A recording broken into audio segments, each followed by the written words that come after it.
Olá, turma. Vamos iniciar mais uma aula sobre o tema ritmos e risos. É o capítulo 2 do seu caderno 2, tá? A gente já viu que o ritmo é o elemento que vai nortear aí as melodias e as cadências nas composições musicais. E agora a gente vai ver o ritmo conduzindo, né, o nosso olhar nas artes visuais, na dança, no teatro. E a gente pode enxergar que as técnicas de impressão e de estamparias aí, né, ela vai estar presente em várias culturas pelo mundo e pode transmitir ritmo e movimento na visualidade, né, na proporção que a gente vai vendo, né, essas estampas, a gente vai ter aí várias sensações. Então, a dança e seus elementos, ela também pode estar presente no movimento do corpo com ritmo e com afluência, mas também a repetição de gestos cotidianos, por exemplo, pode nascer passos na pista de dança, né? A repetição de vários gestos do cotidiano. Assim também, as ensinações de comédia, né? A gente pode ver que o ritmo e a repetição pode ser partes importantes dentro da construção do ritmo, né? Dentro da construção de uma comédia, tá certo? Então, a gente vai ver como é que esses padrões e essas reproduções podem ditar esse ritmo na visualidade, ou seja, aos nossos olhos, tá? Então, vejam aí que uma imagem, né, ou um desenho, uma figura de forma simples, quando ela é combinada e repetida em série, ou seja, tem aquela mesma repetição, vai compor aí um padrão gráfico. Então esses padrões eles vão estar presentes aí em manifestações de diversas culturas, como pinturas ornamentais, estampas de tecidos, cestarias, vai estar presente no grafismo feito na pintura corporal dos indígenas, né? Vai estar também nas estamparias dos tecidos e das pinturas da arte africana, como a gente pode ver também. Então, muito desses padrões aí vai ter como inspiração as formas e os elementos da natureza, tanto em relação a plantas quanto em relação a animais. Então, traz essas formas geométricas aí dentro dessa reprodução de padrões em série. Por exemplo, os indígenas xeriós, né, e os cachoianas, eles vão ter aí o grafismo, né? O grafismo é os signos gráficos pintados ou no corpo ou nas cerâmicas dos indígenas, né? Então, ele vai ter um tipo de grafismo que vai ser formado por três losangos, vocês podem ver na página 27 do módulo de vocês, e esses três losangos vai estar um dentro do outro e dentro vai estar uma pequena cruz. Então eles vão ser conectados numa sequência, porque eles vão estar reproduzindo um losango colado no outro, né, pelas laterais externas, e assim é possível aí conectar de forma indefinida e vai preencher toda uma superfície, seja de tecido, seja do que for.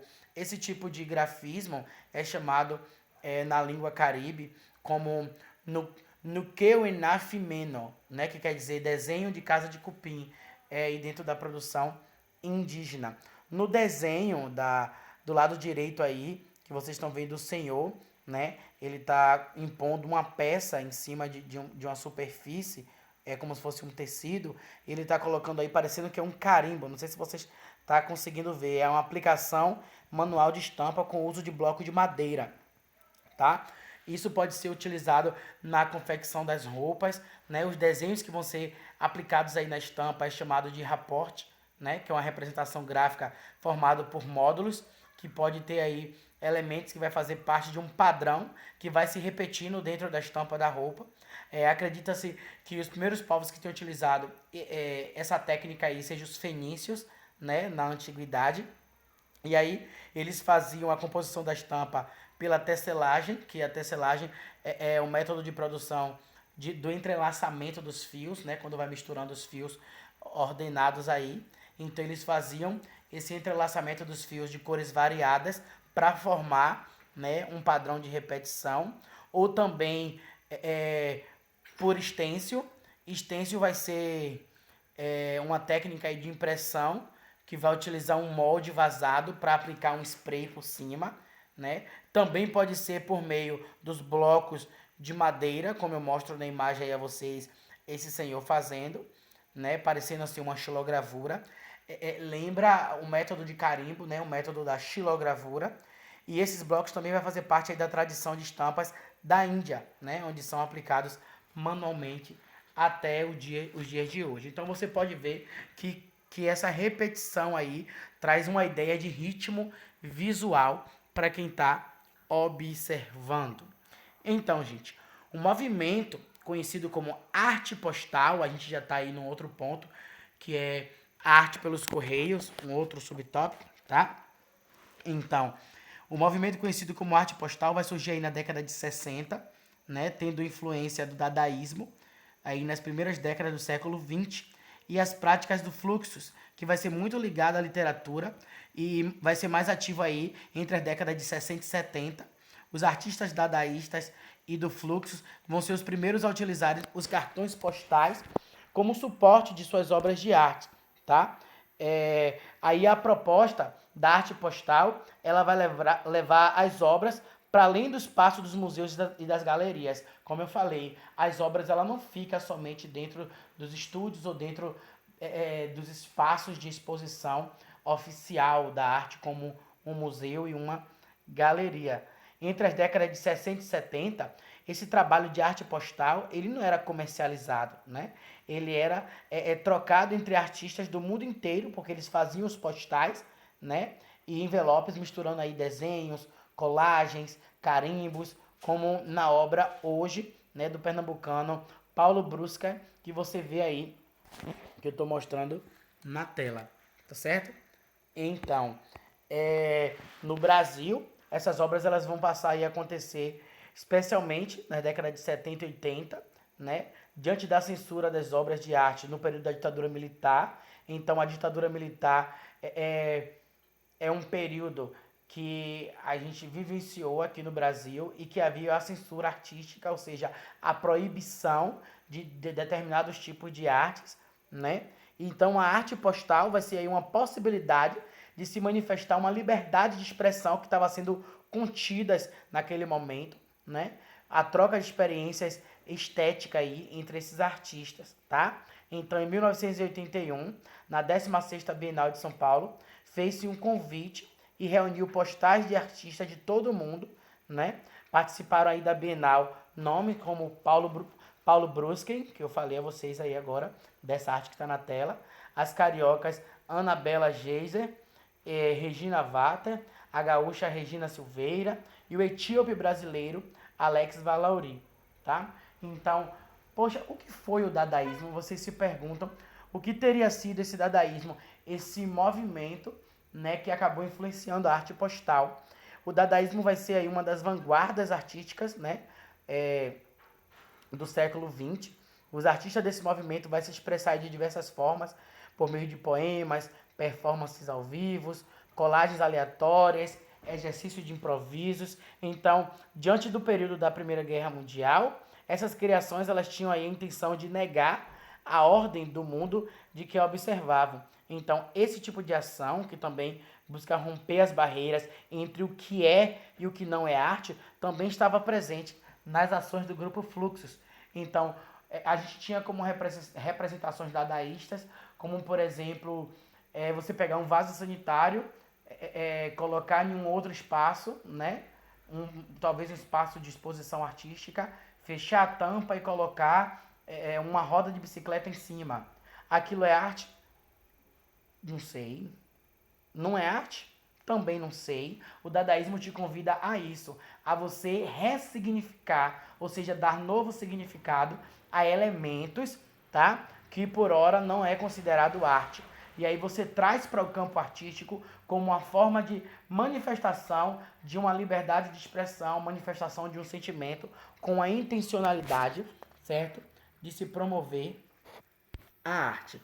E a gente vai para o subtópico do ritmos das artes, né? Um dos elementos musicais que a gente estudou foi o ritmo, né? A gente já viu aí nas artes visuais também como é que o ritmo ele incide, né? Ele está inserido aí nesse mundo das artes visuais. Então, o ritmo de uma obra ele pode ser pensado como uma sensação causado pelo modo como as cores, as linhas, as formas vai se expressar aí na composição visual, qual a sensação que causa para quem está vendo todos esses padrões, né? Todas essas formas, então, da ideia de ritmo.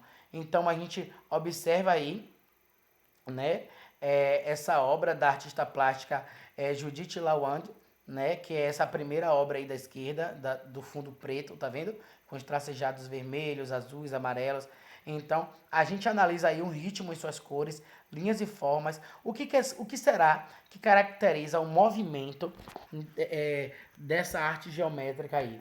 Então, as pinturas abstratas dessa artista exploram aí as formas e seus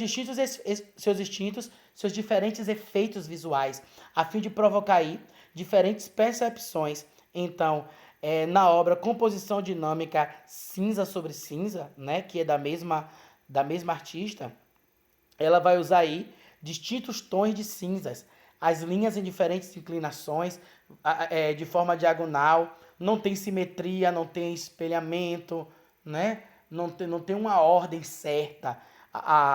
As linhas cinzas, elas são jogadas de forma soltas, assim, na forma diagonal, e cria aí simultaneamente uma sensação de movimento e ao mesmo tempo a sensação de descontinuidade, ou seja, não é uma coisa contínua, não é uma coisa certa, né? Então, essa imagem do meio aí que eu coloquei para vocês.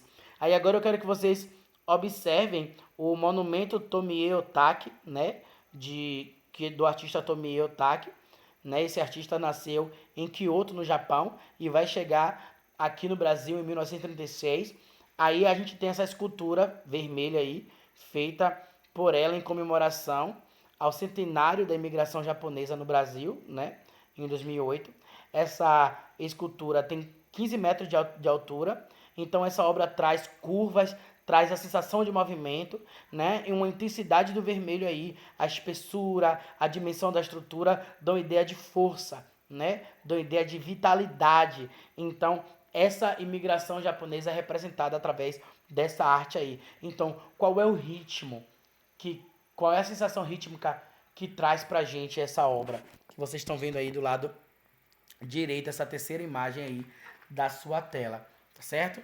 Então, contudo, né, dentro desse subtópico ritmos das artes, a gente pode perceber que a dança, ela é movimento, porque se aquela escultura ou se aquela pintura, né, de Judith Lawande ou essa da representação da imigração japonesa traz a ideia de movimento, a gente está trazendo o quê? A ideia de dança, certo? Então, os movimentos que a gente executa, né, quando a gente pula de alegria, ou quando a gente tá assim, se encolhendo, né, de tanto frio, são movimentos naturais do corpo. Só que na dança, muitos estilos já estão relacionados aí, bem ligados às músicas que os acompanham. Então a gente sente uma conexão entre o ato de ouvir uma canção e o ato de mexer o corpo. Quem aqui nunca ouviu uma batidinha e aí já foi dando uma mexidinha? Quem aqui nunca ouviu uma batidinha e aí já foi dando uma balançadinha? É assim, quando a gente ouve uma bateria, uma percussão, um funk, um pagode, uma valsa, o que for, o seu corpo, a depender do ritmo que você goste, tende a querer se mexer, né? Então, quando a gente ouve uma música, né? E a gente dança, ou simplesmente mexe até o pé, ou bate palma, a gente segue aí uma marcação de tempo rítmico, que são as batidas. Então, é importante nas danças populares ou nas danças coletivas, né? Além de movimentos que têm origem em ritmos contemporâneos, né? Como a black music, o soul, o funk, entre outros. Tudo isso é importante, né? Você pode ver aí na imagem uma dança de break dance, né? Uma dança de hip hop aí. É, a gente tem questão das danças coletivas, ou a ciranda, ou diversas outras danças, onde a gente vê também essa expressão rítmica em coletivo, tá? Então, se a gente já viu alguém dançando e sentiu aí que a pessoa estava fora do ritmo, é porque a gente tem entrelaçado dentro da gente aquela sensação rítmica das batidas, né? Ou quando a gente vê aí um grande número de pessoas dançando nas ruas juntas, né, de forma espontânea, ao mesmo tempo aí existem os aspectos naturais da movimentação do corpo que a gente pode coordenar para construir movimentos mais harmônicos, coreografias, né, baseados aí nos ritmos que a gente pode estar ouvindo. Então, eu trago alguns exemplos de estilos de dança, né, e de ritmos que acompanham aqui a gente como balé clássico, né, que vai dialogar aí com a música clássica, o jazz, né, que é uma dança que acompanha o jazz de origem afro-americana, né? Tem a dança de salão, que aí vai ter diferentes tipos de dança em casal, de diversos ritmos como bolero, machixe, merengue, rumba, samba de gafieira. Tem as danças urbanas, que nasce a partir da década de 70 aqui no Brasil, como o movimento do hip hop, né? As danças de hip hop, como o break dance, o break, né? Que é ligado ao ritmo do rap, que é o rhythm and blues, né? Que é o ritmo e poesia. Danças populares também, que vai ser presente nas diversas culturas existentes aqui no país, como o frevo, o baião, o samba, entre outros, né? Mas já que a gente vai falar de dança, não posso deixar de falar desse movimento de dança do break, que é uma das principais expressões do hip hop na dança, que ela vai surgir aí nos Estados Unidos na década de 70 e vai chegar ao Brasil em meados dos anos de 1980, onde os dançarinos e dançarinas, eles são chamados de b-boys e b-girls, né? A gente tem na nossa turma Iuna como uma b-girl, né? Big girl, melhor dizendo. Então, geralmente, os praticantes, né, dos breakers, eles se organizam em espaços públicos e vão competir nas chamadas batalhas, né? Eles treinam aí o espaço de hip hop, seja o cramp, né? Seja o pop. Então, eles vão treinar para ser munido e eles vão poder aí ter a sua dança de improvisação, as suas próprias criações para disputar nas batalhas. E as disputas em grupos de 6 a 8 membros aí, né? E os vencedores aí vão ser sempre aqueles que executam os passos mais criativos e os passos mais inovadores, tá? E aí a gente parte para ritmos e risos. A gente vai falar de comédia, isso mesmo. O teatro de comédia ele é muito antigo, tá?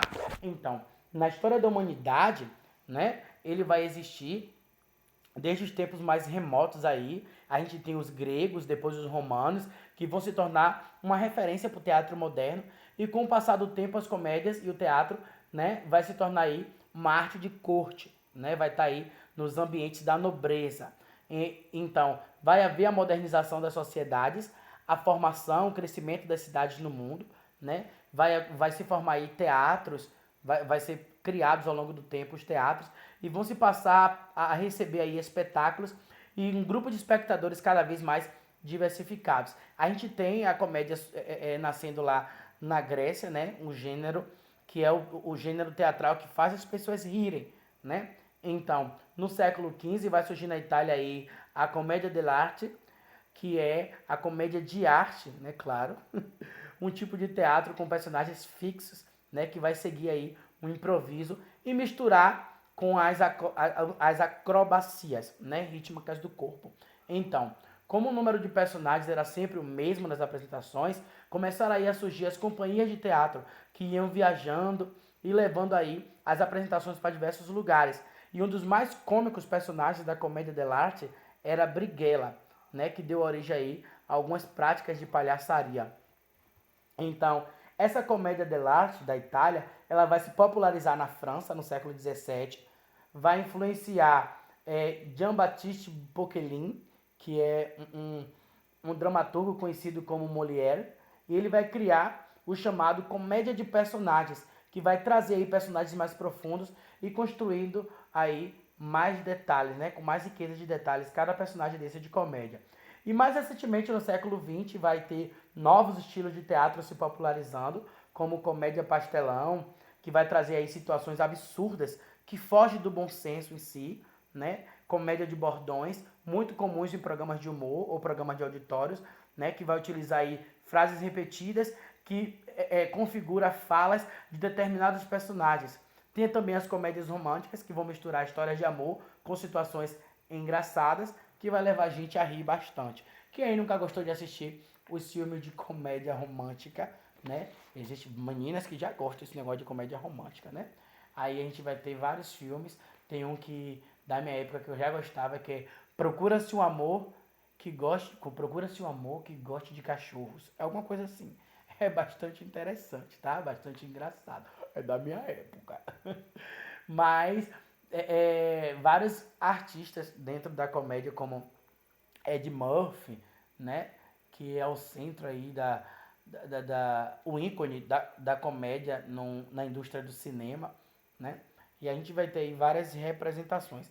Mas a gente não pode deixar de falar dele, né? Dentro dessa. Falando de comédia, a gente não pode esquecer de Charlie Chaplin na questão do cinema mudo. Então a gente vai ter aí alguns artistas, comediantes, que vão marcar os tempos em que os filmes eles não tinham ações, tá? Então a gente tem um filme chamado Tempos Modernos, que é bastante interessante. Vejam, né, que ele traz uma repetição de ações que acaba sendo engraçado, representado aí pelo autor Charlie Chaplin. Então, Quito começa a desenvolver aí paródias em um estilo conhecido como vaudeville, né, que tinha um tom circense e se torna bastante popular. Já Chaplin vai explorar aí técnicas de mímica com elementos da comédia pastelão, tá? Então, a gente vai ter aí, nos tempos modernos aí, o cinema mudo entrando e trazendo essa comédia pra gente. A gente tem a questão também do stand-up. O stand-up de comédia vai ser monólogos, né? As pessoas vão estar lá falando, contando piadas, contando situações, contando resenhas e fazendo as pessoas rir com diversos tipos de contos e piadas. Então, a origem de tudo isso aí nos leva ao quê? A corte da Idade Média, que era uma época em que era muito popular aí o chamado bobos da corte, né? Então você vê aí vários comediantes hoje fazendo stand-up, todos eles surgiram aí da figura do bobo da corte, que tinha aí a função de divertir todos os membros da nobreza e divertir o rei também. Nos Estados Unidos, a comédia stand-up ela vai se desenvolver a partir do século XIX, né, com o teatro de revista ou vaudeville, e vai ganhar aí uma popularidade na década de 50 com as casas de show. No Brasil, a gente vai ter aí precursores famosos como Jô Soares, Chico Anísio, mas aí a gente vai ter mesmo o auge do stand-up a partir dos anos 2000. A pessoa que vai atuar aí, ela se apoia num texto, né, com as situações cotidianas, né, e com um espaço ali para ela poder improvisar. Ao contrário das peças convencionais, os cenários e efeitos são menos importantes. O foco vai ser quem? O ator que vai estar lá falando as piadas, né, e o monólogo, o texto dele em si. Além do recurso, né, da quebra da chamada quarta parede, né? Quarta parede, que é uma parede imaginária situada entre o palco e a plateia, né? Quando ocorre ali as interações que há entre o artista em si e a plateia que está assistindo o número de stand-up. E assim vai se construindo o ritmo das apresentações, né? Inúmeros artistas de stand-up se apresentam em programas de TV, participam de novelas, filmes, seriados de humor, além de manter aí canais de vídeo na internet. Vocês conhecem, gente, algum comediante de stand-up? Conhecem mesmo? Ah, eu conheço alguns, mas eu vou deixar para vocês comentarem também no vídeo dessa aula. O que vocês entenderam dessa aula, o que vocês mais gostaram dessa aula, né? É para vocês colocarem no comentário do vídeo para eu poder pontuar o que é que você entendeu dessa aula e aproveitem e coloque aí atores comediantes, né, de stand-up que vocês conhecem para poder a gente fazer essa verificação do conhecimento de vocês, tá certo? Então, a gente finalizou esse módulo.